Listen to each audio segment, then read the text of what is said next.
নমস্কার বন্ধুরা, পিউ সুমন কিচেনে তোমাদেরকে স্বাগত জানাই। আজকে তোমাদের জন্য আরেকটা নতুন রেসিপি নিয়ে চলে এসেছি। আজকে তোমাদেরকে বানিয়ে দেখাবো ডিম পনির।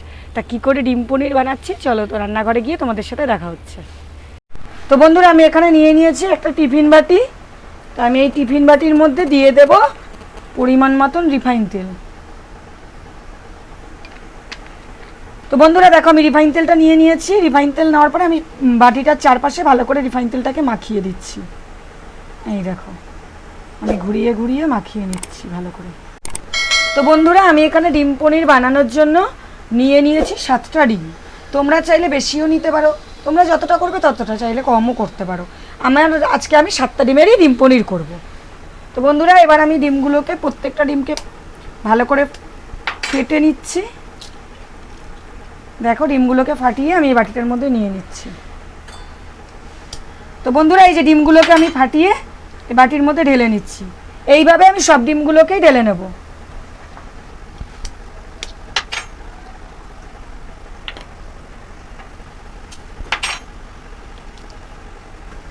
তো বন্ধুরা, আমি এই যে এইভাবে সব ডিমগুলোকে ফাটিয়ে নিয়েছি।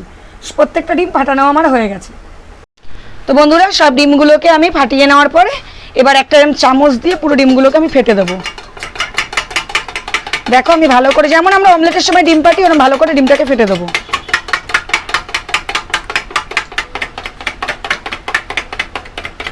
তো বন্ধুরা, আমি গ্যাস ওভেন ধরিয়ে এই যে কড়াইটাকে বসিয়ে দিচ্ছি।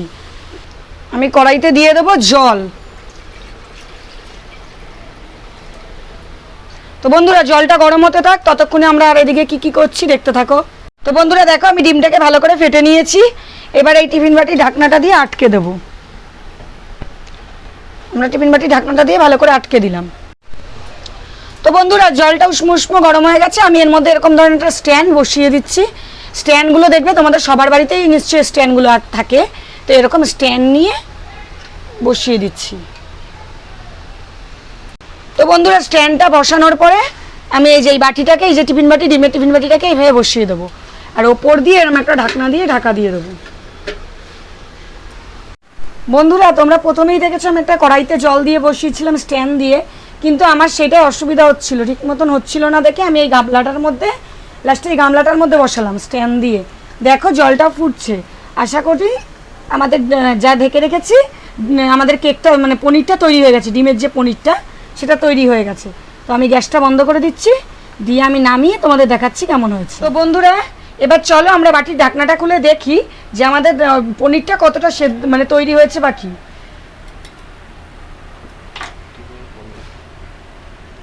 তো তোমরা দেখো বন্ধুরা, আমাদের ডিমের পনিরটা কিন্তু মোটামুটি তৈরি দেখা যাচ্ছে। এবার আমি এই ছুরিটা দিয়ে দেখবো কতটা হয়েছে। তো দেখো বন্ধুরা, আমি যে ছুরিটা দিলাম, ছুরিটা কোনো জায়গায় কিন্তু ডিম লেগে নেই, মানে আমাদের পনিরটা তৈরি হয়ে গেছে। এইবার এটা একটু 2 মিনিট ঠান্ডা হোক, তারপর আমি একটা পাত্রে, কারণ ঠান্ডা না হলে এটা লেগে ধরবে। ঠান্ডা হয়ে গেলে এটাকে আমাকে বের করে নিতে সুবিধা হবে, বাটিটার থেকে বের করে আনতে সুবিধা হবে। তো বন্ধুরা দেখো, কড়াই গরম হয়ে গেছে। কড়াইতে দিয়ে দেবো পরিমাণ মতন সর্ষের তেল। তো বন্ধুরা, ফোড়নের জন্য আমি এখানে নিয়ে নিয়েছি একটা গোটা তেজপাতা, গোটা শুকনো লঙ্কা আর গোটা সাদা জিরে। তো বন্ধুরা, সর্ষের তেলটা গরম হয়ে গেছে। এবার আমি এই গরম তেলটার মধ্যে দিয়ে দেবো এই যে ফোড়নগুলো, আমি যে ফোড়নগুলো দিয়েছিলাম সেই ফোড়নগুলোকে দিয়ে দিচ্ছি।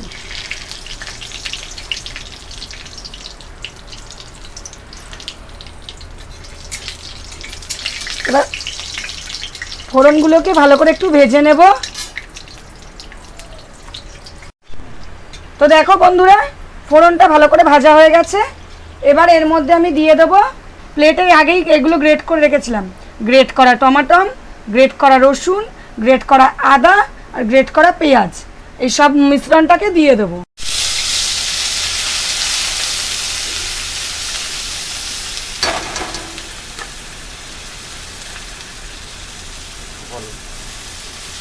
তো বন্ধুরা, আমি এখানে গ্রেট করা পেঁয়াজ, আদা আর রসুনটা দিলাম আগে, টমেটোটা আমি একটু পরে দিচ্ছি। দেওয়ার পরে বন্ধুরা ভালো করে একটু নাড়িয়ে চাড়িয়ে মিশিয়ে দিচ্ছি সবগুলোকে। এবার দিয়ে দিচ্ছি এর মধ্যে পরিমাণ মতন লবণ, আর দিয়ে দিচ্ছি পরিমাণ মতন হলুদ গুঁড়ো, দিয়ে দিচ্ছি পরিমাণ মতন লঙ্কা গুঁড়ো, তো বন্ধুরা এগুলোকে দেওয়ার পরে ভালো করে সবগুলোকে মিশিয়ে দিলাম। এইবারে দিয়ে দেবো আমি টমাটমের পেস্টটা, যে টমাটম পেস্টটা করে রেখেছিলাম সেটা দেওয়ার পরে দেখো ভালো করে এগুলোকে মিশিয়ে দিচ্ছি। মিশিয়ে নেওয়ার পরে আমি দিয়ে দিচ্ছি জিরে গুঁড়ো আর দিয়ে দিচ্ছি ধনে গুঁড়ো। এইটা না বন্ধুরা তোমরা খেলে বলবে পনিরের মতনই লাগে, পুরো টেস্টটা পুরো পনিরের মতন।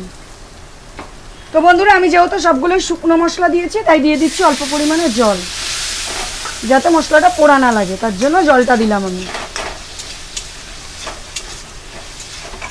তো বন্ধুরা জল দেওয়ার পর ভালো করে মশলাটাকে কষিয়ে নিচ্ছি। মশলাটা যত সুন্দর করে কষানো হবে তত রান্নার টেস্ট বেশি ভালো হয়। তো দেখো আমি মশলাটাকে ভালো করেই কষাবো। তো বন্ধুরা এই যে মশলাটাকে আমি ভালো করে কষিয়ে নিচ্ছি, অল্প অল্প করে জল দিয়ে দিয়ে কষাচ্ছি মশলাটা, যাতে মশলাটা পোড়া লেগে না যায় বা মশলাটা তলা থেকে লেগে, অনেক সময় দেখবে কড়াইয়ের নিচে লেগে ধরে, যাতে কড়াইয়ের নিচে লেগে না ধরে তার জন্য অল্প অল্প করে জল দিয়ে ভালো করে কষিয়ে নিচ্ছি। তো বন্ধুরা দেখো তোমাদের সাথে কথা বলতে বলতে আমি ডিমের পনিরটাকে তুলে ফেলেছি। এবার এটাকে আমি পিস পিস করে কেটে নেব পনিরের আকারে। তোমরা যে যেরকম চাও সেরকম পিসই রাখতে পারো, নিজেদের ইচ্ছে মতন পিস করতে পারো। এই দেখো আমি এরকম পনিরের মতন কিউব করে কেটে নিয়েছি। এই যে আমি এরকম পনিরের মতন কিউব করে কেটে নিয়েছি। তো বন্ধুরা দেখো মশলাটা ভালো করে কষে গেছে, এই যে মশলা দিয়ে তেল ছেড়ে দিয়েছে, দেখেছো? তো এবার দিয়ে দেবো আমি অল্প পরিমাণে জল। তো আমি অল্প পরিমাণে জল দিয়ে দিলাম।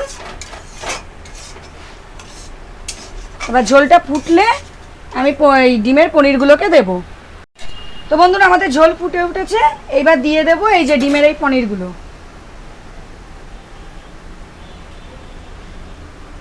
এই দেখো আমি দিয়ে দিচ্ছি ডিমের পনিরগুলোকে। তো বন্ধুরা এই যে আমি দিয়ে দিচ্ছি ডিমের পনিরগুলো।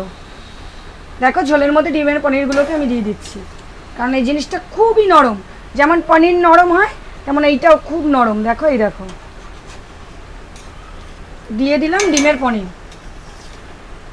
এইভাবে এই যে সব পনিরগুলোকেই আমি দিয়ে দিচ্ছি, আস্তে করে দিলাম। এবার পনিরগুলোকে ঝোলের মধ্যে ভিজিয়ে দেবো।